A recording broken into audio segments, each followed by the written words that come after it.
everyone, me Kevin here with a lot to cover on the next rounds of stimulus, the coronavirus, and some important updates in the event you're invested in the stock market or real estate. I'll cover those towards the end though. Today is July 5th.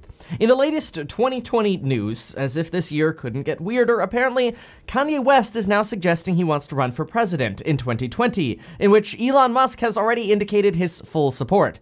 Why do I feel like this is an episode of SNL? Anyway, we don't know yet which party he's going to run for, but we do know that the BBC has already looked up a possible registration for Kanye West in the Federal Election Commission's database, and this is a quote directly from their article.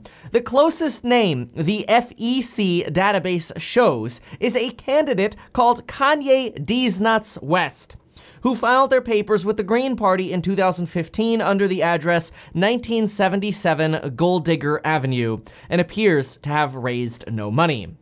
All right, now before we hit other news, remember this video is sponsored by life insurance and your ability to get 2 free stocks in the links down below. Get your life insurance in as little as 5 minutes and deposit $100 and get 2 free stocks worth up to $1,400. Now let's get started.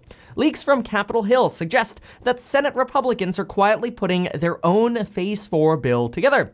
This is both good news, but it's also bad news. This is good news for the progress on the next stimulus package, whatever that may end up being, but it's potentially bad news for those benefiting or who would benefit from the HEROES Act that Democrats proposed. The HEROES Act contained large payments for state and local governments, more stimulus checks, $1,200 and $1,200, we've talked about those before, and included HEROES pay for essential workers that would have given essential workers $13 per hour boosts, up to $10,000 for most workers, and up to $5,000 for highly paid workers. Both of these, unfortunately, have not been very popular with Republicans. If Republicans then draft their own bill, both of these might not make it in. We might not see that funding state and local governments need. We might not see that HEROES pay, and stimulus checks, of course, are still up in the air.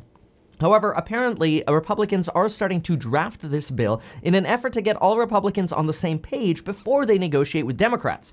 Remember, Republicans drafted the CARES Act, which was ultimately passed by both sides, so we kind of have this precedent of the Senate and Republicans drafting the first successful set of legislation and then plowing it through the House. And this somewhat makes sense because remember, the presidency is controlled by a Republican, the Senate is controlled by a Republican, and Democrats, well, they control the House, which you can't pass anything without the people in the House. But when you have 2/3 of the power, you tend to get your way, and you tend to be the one who's able to draft the bill. Now, so far, this is what we know about Republicans. We know that Republicans are interested in a reduced unemployment boost. That's going to be down from $600 to maybe $300 to $400, maybe up to $450 per week instead of that $600 per week unemployment boost, and you'd possibly be able to take some of that back to work with you. We now know that Republicans are interested in funding for children and schools, funding for testing, and of course liability protections for businesses to sort of prevent frivolous lawsuits from people who go patronize a business and then blame that business for getting COVID. Now, it's also possible that a second round of payments for those who take PPP loans will be in this sort of Republican drafted bill because we continue to see the fact that, well, there's so much money left in the pot. If nobody else wants this money left in the pot for businesses, let's just give more money to the businesses that already took some money. Now, so far, Donald Trump has pretty much been the only one who's been pitching things like a payroll tax cut, stimulus checks, and credits for travel and restaurants. We're not sure how much of that is politically motivated and how much of that is being said to try to rally Republicans around including those ideas in the Republican bill that's now being drafted in the Senate. There's also a lot of talk on YouTube that the Senate has to get something done by the August recess, which begins on August 7th. And there's this implication that the world's going to end if the Senate doesn't get something done by August 7th, so it must be done by August 7th, especially because unemployment benefits expire on July 31st. And effectively, unemployment benefits actually expire a few days before that, closer to July 25th. So realistically, Congress better get their act together by like July 25th and the 31st at the latest, right? Well, this suggests that Congress actually has to pass something big by then. And in my opinion, it sets the wrong expectation. Technically, Congress has all the power in the world to just say, $600 boost, let's just extend that for another month and go on another recess starting on August 7th. So I don't think just because people can look at a recess calendar that we can say for sure that Congress is going to do something by a certain date, which I will say, is going to make us all lose our minds if we don't see another bill passed by August 7th. But now here's the thing.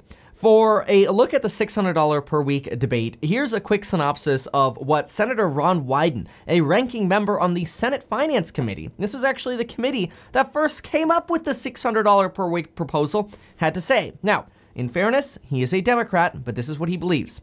He believes that unemployment is only going to get worse and that you can't have a healthy economy when there is a pandemic going around. And he says that workers are not to blame, that the people aren't lazy or looking for handouts. He says people want to work, but you don't really have a choice when you're in the middle of a pandemic. And that without a $600 per week boost, many people would have trouble paying their rent, and many people would have trouble financially surviving this pandemic.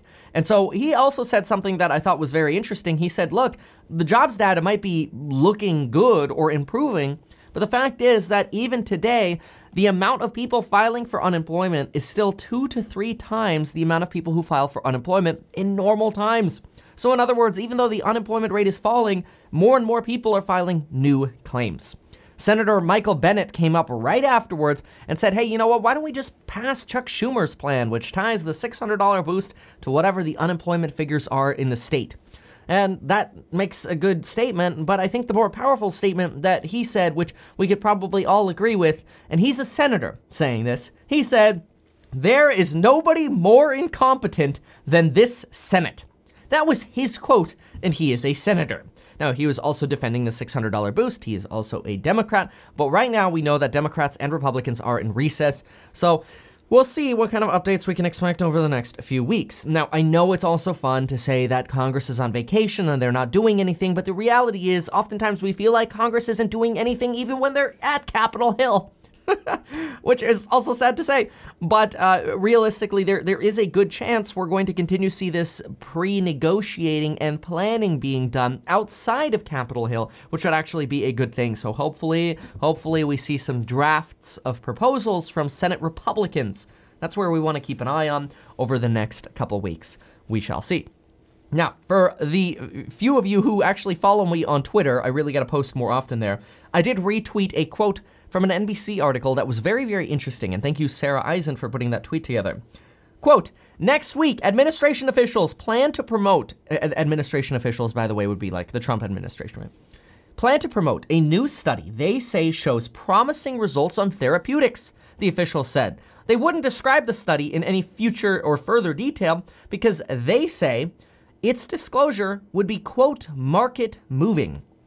Therapeutics, of course, are treatments to try to keep deaths down and hospitalizations as short as possible for COVID-19, and treatments for COVID have been seen as the potential for opening our economy in the fastest way possible. Think about it. A treatment means we're basically able to open the economy instantaneously because realistically only the people who get sick need treatments, so you need far fewer of them. Whereas a vaccine can take years to reach everyone, or at least everyone willing to take it, and then for our country to actually experience some sort of herd immunity might literally take 2 years. This is why therapeutics and treatments would actually be very dramatic for the stock market and really all of the stocks who have suffered from this pandemic, notably the airlines, the cruise lines, the malls, retail, restaurants. And you know what?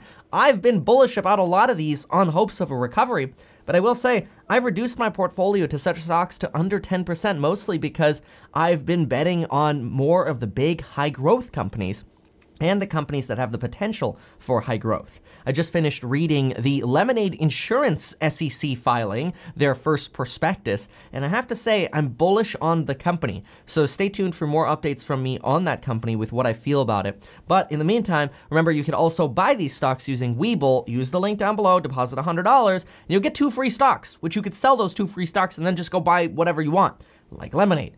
Or if you're crazy, Dave & Buster's. All right, now let's keep moving on. We'll see how the market ends up, this week. I expect obviously nothing but crazy volatility, which is what we've had for the past few months. Now, this is really interesting. Here, I want to talk about a note on deaths. Now, when I talk about deaths, you might be thinking about life insurance, which is linked down below as well. I encourage you to check that out. But no, this is actually something more interesting and better. It's good news, which let me first put this disclaimer out. This report was put together by the New York Times, which I know that half of you are going to get pissed when I say the New York Times, and I'm not shilling the New York Times to try to take sides. In fact, I think if you're on like the right, or if you don't like the New York Times, you actually might be surprised with what they're saying in this, because they somewhat support what Donald Trump is saying. The article first admitted that, yeah, we are testing a lot more, and this obviously aligns with what Trump says when he says, look, we're testing more. That's why we're seeing more cases. In fact, they said that they're conducting, or we as a country are conducting about 600,000 tests per day, compared with 100,000 tests per day back in April. That's 6x. That is an incredibly amount of more tests. Now, the New York Times did also say and warn that, yes, it is true that deaths can lag case counts, but they said, quote, healthcare workers have also become more knowledgeable about promising treatments. For example, rolling patients onto their stomachs to ease breathing difficulties, getting patients on blood thinners to avoid blood clotting, and giving treatment cocktails like remdesivir to reduce recovery and steroids to reduce deaths. Reduce recovery like shorten recovery timeframes. This is a shift from the utter cluelessness when the pandemic first hit. This is actually really insightful, and it certainly gives me a lot more comfort that, okay, maybe we are getting this more under control, even though when we look at case counts, I kind of get chest palpitations, and it makes me want to double check my life insurance, and my Apple Pay is still active for it. But anyway, it is helpful to know now also that many, many more cases are occurring in people in the age range of 20 to 30 to 40 and really under 50, which is generally the group that seems to be less susceptible to severe consequences. Although, knock on wood, you never know. There's still some people who get devastatingly sick who are in their 20s, 30s, and 40s. So it's certainly something that I don't want.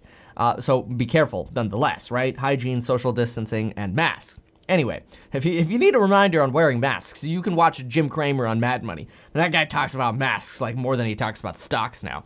Anyway, maybe he's promoting mask stocks. No, sorry, I'm being jaded. Now, the New York Times article ended by saying that the next 2 to 3 weeks will be very telling, so keep an eye on the rate of deaths. And although the article seemed quite optimistic, we still want to be careful going forward. Now, in terms of the market this week, folks, I want to just leave you with one quote that I've really followed for my entire life, and it's been very beneficial. I first started investing in stocks when I was 15 to 16 years old, and I have to say I picked Apple stock, which, yes, it did very well. But here's the rule. Don't wait to buy, and then wait. Usually I use this for real estate. I say don't wait to buy real estate and wait. But this also applies to stocks. Don't worry about the middle-term fluctuations or the short-term fluctuations. If you're thinking about buying a company that you believe in, you think the financials are strong, or you think you want to hop into an index fund and you don't have to pick, you're really just picking the index fund, hop in, get started, buy, and then wait. It's almost better to buy and then think, because usually we think ourselves out of action. And generally you want to be on Train America when it comes to stocks and investments, at least over the long term. If you're a short-term trader, don't follow this rule. Anyway, folks, thank you so much for watching. If you've appreciated this, please consider sharing this with somebody who might care. Anyway, give the channel a subscribe as well, and we will see you next time. Thank you so much, and until then.